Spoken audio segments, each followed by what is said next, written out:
Hello, and welcome to another episode of Good Fat Life. And I'm really excited about my guest today because she's got some great stories and examples and things that those in the single world need to know, right? Right? Pretty much. Pretty much. And so before we get started with Karen, I just want to remind you we have a brand new issue of Good Fat Life on the newsstands at Barnes & Noble, or you can subscribe. You can go to Good Fat Life and subscribe and get it digitally or in an actual. I have so many people that say that because the coating, the paper we use is really soft. Oh, it is. And so they go, I just love the feel of the magazine. And so anyway, it's very tactical. So that said, I am so excited to introduce to you Karen Smith. And Karen has a book called The Modern Dating Playbook. And she came by this through what? Gaps, pain, the need to write this book. All of the above. All of the above. Experience 101. Experience 101. So Karen, in the Modern Dating Playbook, what's it about? Can you tell us a little bit more what it's about? Well, I'll read you basically the summary of the book. It says, From first date to forever, the book guide readers through the entire journey of dates, from the excitement of the first date to building lasting, committed relationships. It emphasizes the importance of being authentic, confident, and clear in communication from the start, while gradually building trust and emotional intimacy as the relationship progresses. Key elements including handling of the early stages with care, ensuring mutual compatibility, and learning to navigate conflicts. It also deepens the relationships. The book encourages open discussions about long-term goals, commitment, and life plans, leading to a solid foundation for a lifelong partnership. The final chapter focuses on keeping the romance alive, maintaining individuality, and growing together as a couple. The book serves as a roadmap for singles and couples alike, offering practical advice on how to build a relationship that evolves from the first date to forever commitment, while keeping your love respectful and support it at the core. There you go. That sounds great. So, and you said that you were wanting to build this as a series, right? Yes. So the second book's going to have some of your examples, and then it sounds like you've got like a whole plan. As I get older, there's 80-year-olds still getting married, finding love at 80. As I get older, I want to transition into the older generation. Yeah. And full disclosure, Karen and I go to the same hair salon, and she sees Nancy and I see Jill, and Nancy's been saying, you have got to meet Karen.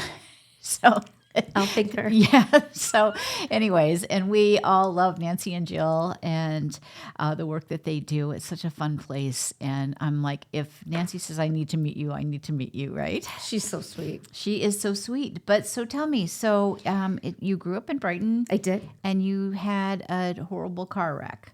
That was obviously a while ago. 25 years ago. Okay. And that kind of led to your marriage falling apart.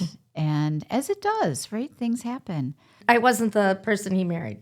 After the accident, yes. Yeah. Well, and that happens. And so you had to navigate the single life. 12 years. 12 years. So tell me about it. So what was that like? It wasn't as painful as it is for my friends now. Okay. My friends now that are, I have a friend that's widowed.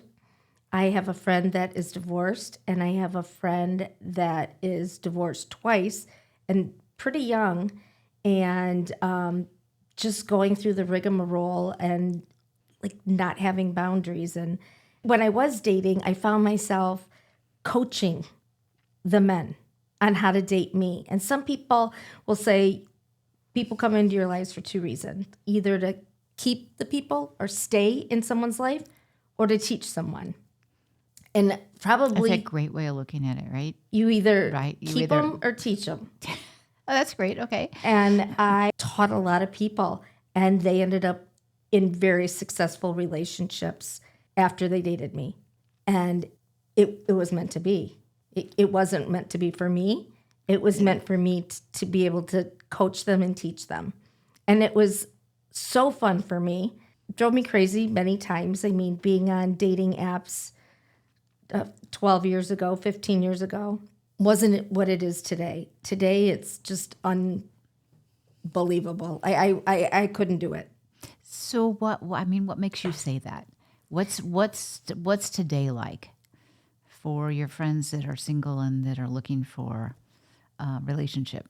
What's it like to be on a dating app? Or actually not just a dating app, but what's it like to try and date today? It is a huge compromise. In what way? Well, a gal might say, well, I won't do anybody that, isn't 5'9" or taller, and be very regimented about that. If someone's 5'7.5" and had the best personality and the chemistry was there, but won't budge. There has to be compromise on both ends. There is no perfect scenario. There is no perfect marriage. There is no perfect relationship. Trials and tribulations is the name of the game. To understand what someone wants and needs and your non-negotiables have to all come into play. You have to be flexible. But we have to be flexible in life for everything. We do. Right? We do. And non-negotiables, you start by making a list, and the more you date, the smaller the list becomes.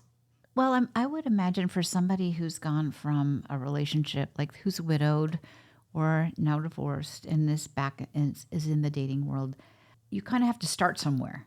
To your point about boundaries, you got to start somewhere. You got to say, these are the things that are important to me, because otherwise you're kind of all over the place, right? And that's where I was Right. Yeah. 20 years ago. All over the place. Yeah. So how did your process work? For me, I was trying to fit into their realm. Okay. He would say, I'm looking for this, this, this, and this. And most of the things I was in some depth, but I was completely putting aside what I wanted. And, oh yeah, well, I like to cook. Oh yeah, I like a clean house and things like that. And then that relationship would end, and I would think to myself, oh, I didn't tell him anything that I wanted to do, or some of my non-negotiables. And it was so hard. Like today, if God forbid, were single, I would be a much different dater. Yeah. I would be a lot less forgiving. Because you were compromising what you wanted? All day long. But I hate to say this, but kind of as women, I remember being younger, and when I was dating, it was just so easy for us to mold into what the guys were wanting to do. 100%. Oh, you like sports? Oh, yeah, I love, and it's like, well, actually, I do like sports, but some things I don't. Right. Right. But it was just easier for us. It's kind of the way we were raised. I don't know I see how my kids are today. They're much less tolerant. Exactly. The girls in my world are much less tolerant than, but they can still be, a little too tolerant in my older view. But, it's a process. And part of it, but would you say that part of it is because as we grow older, we just get smarter about what we do and don't want? I believe so. Yeah. You've learned as you grow. Right. And your maturity level, just the growth is unbelievable. Like you said, if I were to date today, I would be tolerable of this much. Before I would be like, well, that's not that bad. He didn't call me for a week and a half and then, asked me out for dinner Friday and I made myself available. Today I would be like, if you want to see me next weekend, you better ask the weekend 4, and be very kind during the week. I'm sorry. They should always be kind, right? They should you always shouldn't be have kind. to say that, right? No, I listen to Right. Mojo in the morning, and I listen to War of the Roses. And a gal called in today, and her boyfriend of a year and a half, she doesn't trust, and he wouldn't let her find my boyfriend app on her phone. So he wouldn't let her follow him, and he wouldn't let her look at any of his messages. And to me, that's a red flag. Yeah. If you have nothing to hide, Then why? Who cares? that's right. So in your book, the Modern Dating Playbook, you said that you don't have any of your stories in there. So I do not. because I understand you've got some great stories. I got some doozies. Yeah. So as you've been making your way through this, which is cool because the book number 2 will be coming out then, Yes. right? Right.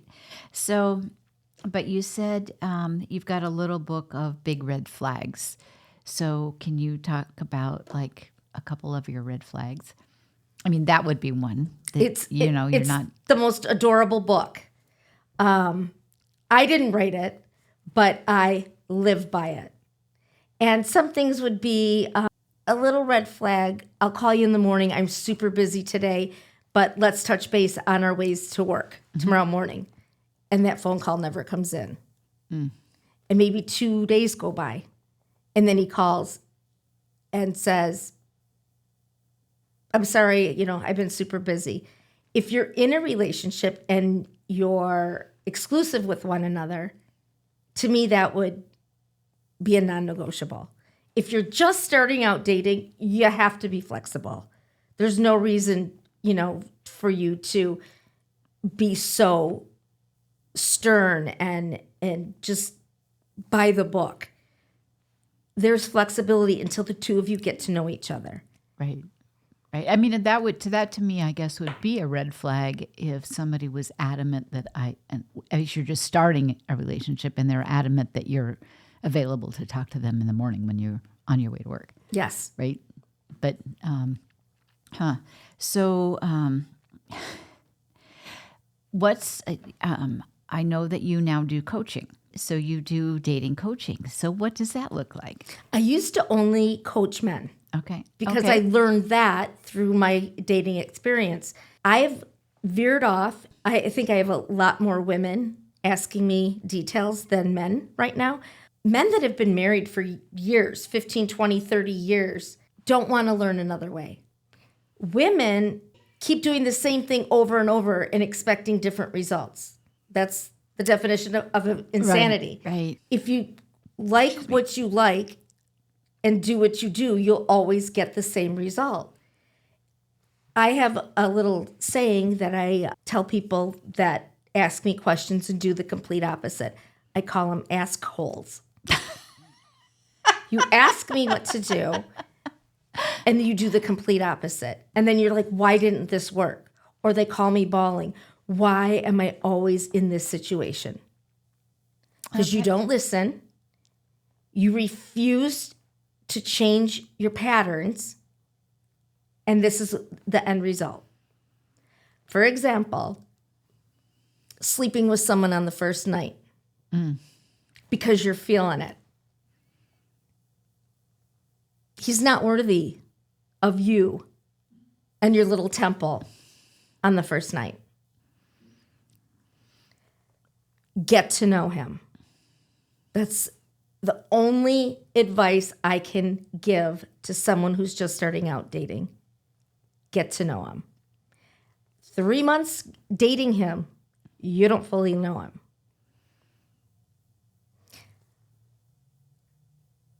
Someone moves in after 6 weeks,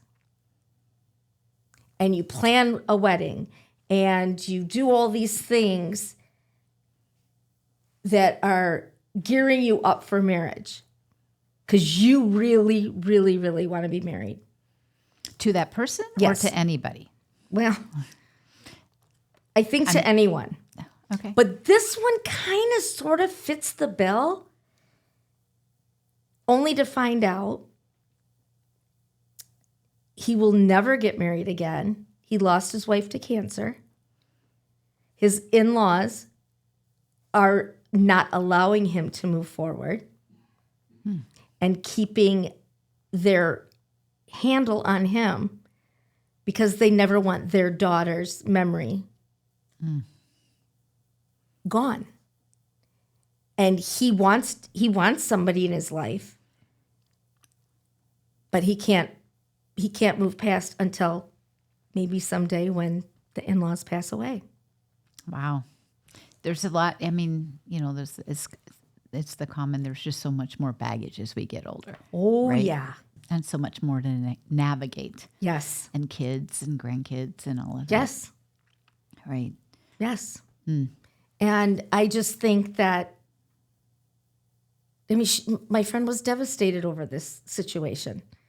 And I'm like, you dated him for 3 months. You are crying as if it was a 10-year plus marriage. 3 months.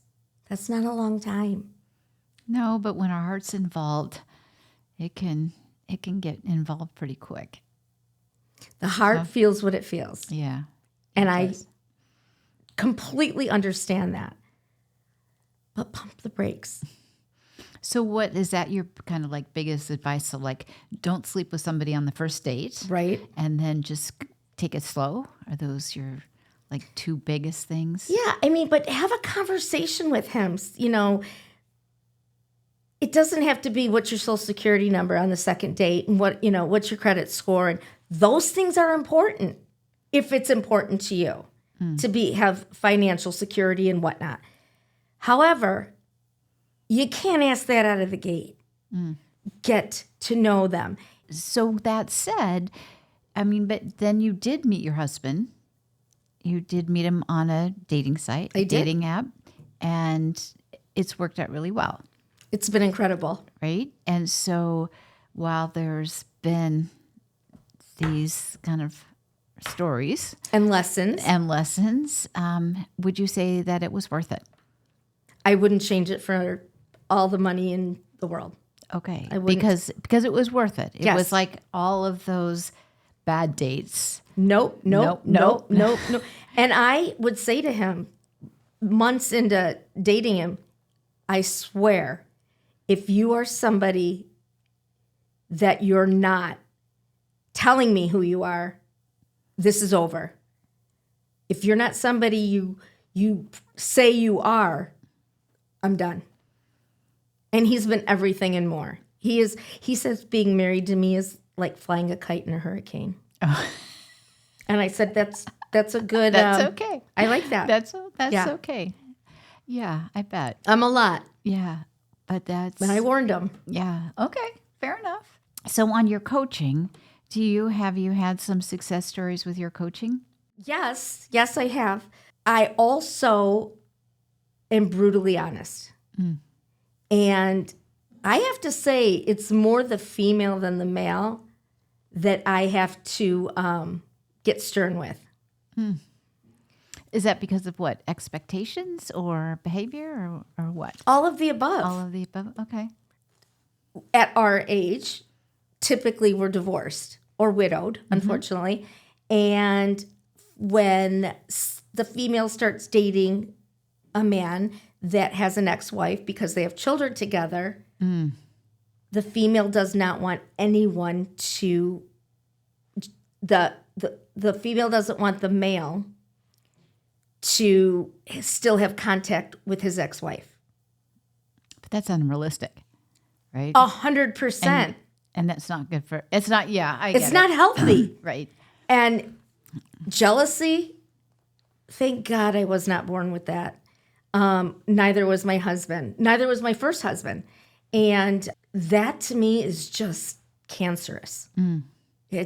I can't imagine somebody trying to justify constantly to reassure this person that nothing else is going on. That's not healthy. Right. And if they wanted to stay together in the first place, they would have. Absolutely. Right. But yeah, when you've got kids and all of that other... Even if they're grown, right. You're going to have grandchildren. You're going to have birthday parties. the ex-wife is going to be there and the husband's going to be there, or he should be there. And so there's the grandparents. Right. And you are asking them, just don't go, just send a gift. That's not realistic. Well, they're lucky to have you as a sounding board. Well, I have a lot of experience. So would you say for somebody who's looking right now that in today's world that the dating apps are the best way to go? Or what about friends? And I don't understand why more friends don't introduce people. I didn't get set up with friends at all.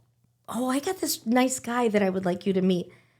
That would have been wonderful because they know his personality and they know mine. Right. That never happened. People, because maybe I'm a kite in a hurricane, that they did not, push that issue. Dating apps, the free ones, they're there because they're free. That is, to me, that's a hookup site. Okay. There's it's just lunch.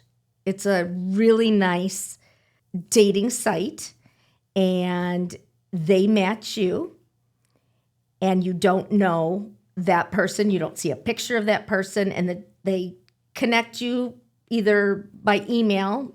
I don't think they do phone number.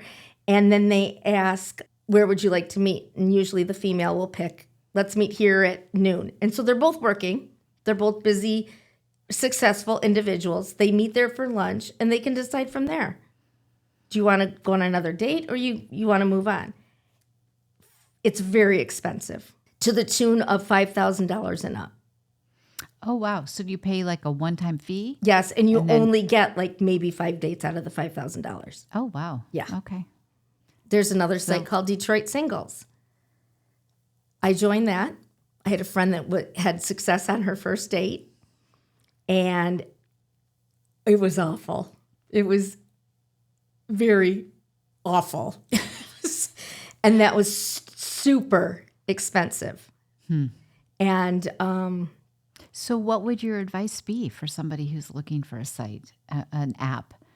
Because I'm sure the marketing around it is very intense and well done. So there's lots of promises in the and we're vulnerable. It's a time when we're vulnerable, right? So absolutely. So that's what we're looking for. There's senior singles, silver singles, Talkify. That's a new one. It's got a membership that you pay for. eHarmony.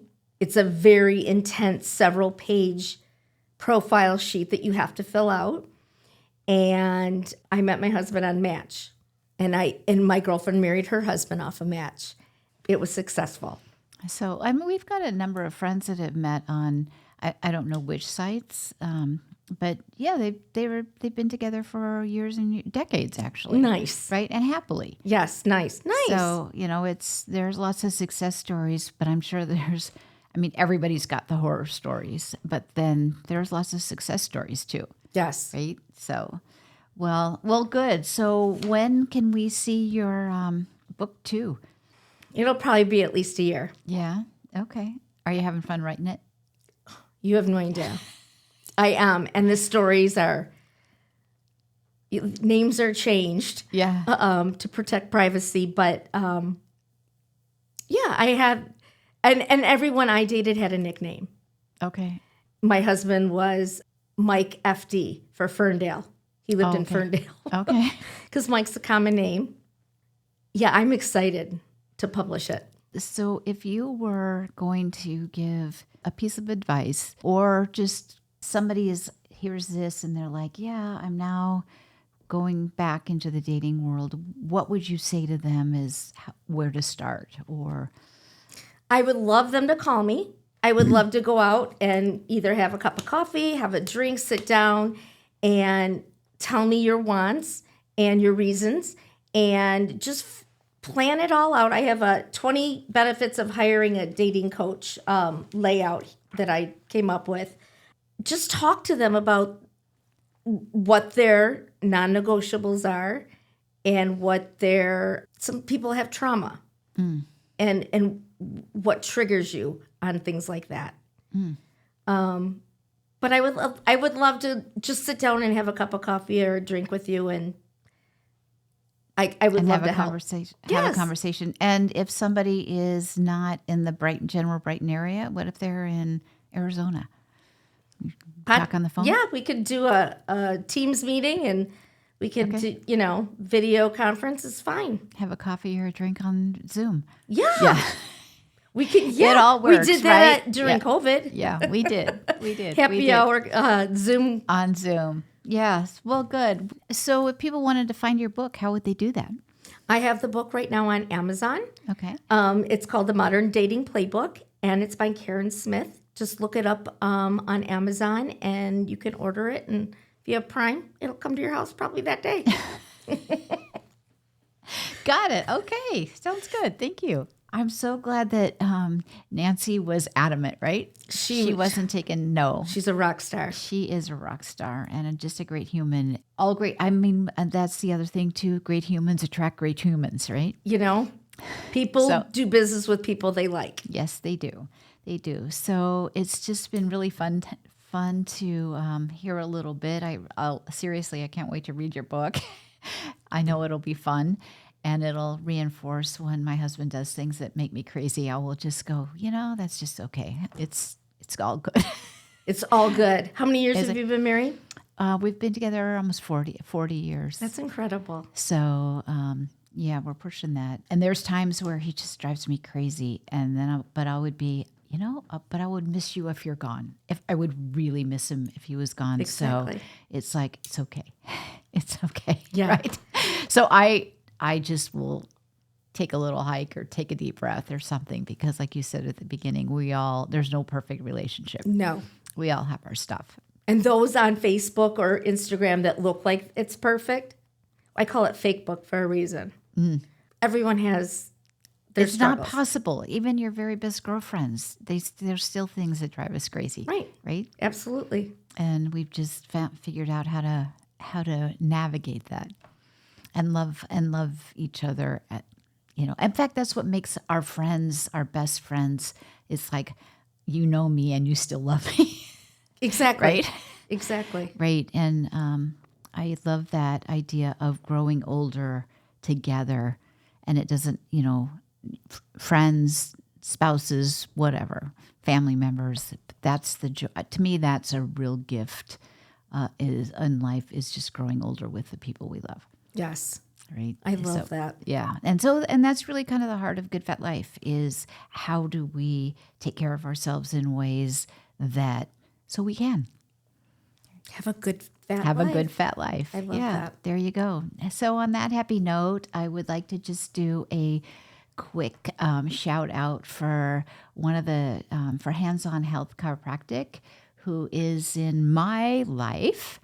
And they really helped me have a good fat life because when your spine's working and you're in alignment, your brain works better. I mean, everything works better. And it's not like an accident. It's, I go see Doc Adams, at least once a month just for maintenance because it's like anything. You still have to brush your teeth, right? We still have to get our hair done. That's right. It's not like you do it once and you're done for the rest of your life. So alignment, and one thing I love about their office is it doesn't matter how good I feel walking in, even if I'm a little cranky, I always feel better walking out because their culture just is designed that way. I love that. Yeah, it is. So check out Hands On Health, and they have some amazing specials right now for like $40. They're doing a Fund to Life event, and so everything goes to Fund to Life, and you get X-rays and a consultation and the exam and an appointment, which is a really great deal. And again, it goes to Fund to Life. So check it out, Hands On Health. So thank you so much for being here. You are so welcome. It was so nice to meet you. Right, and don't forget to check out goodfatlife.com. We've got lots of cool things happening, and so let's go out and live our good fat life.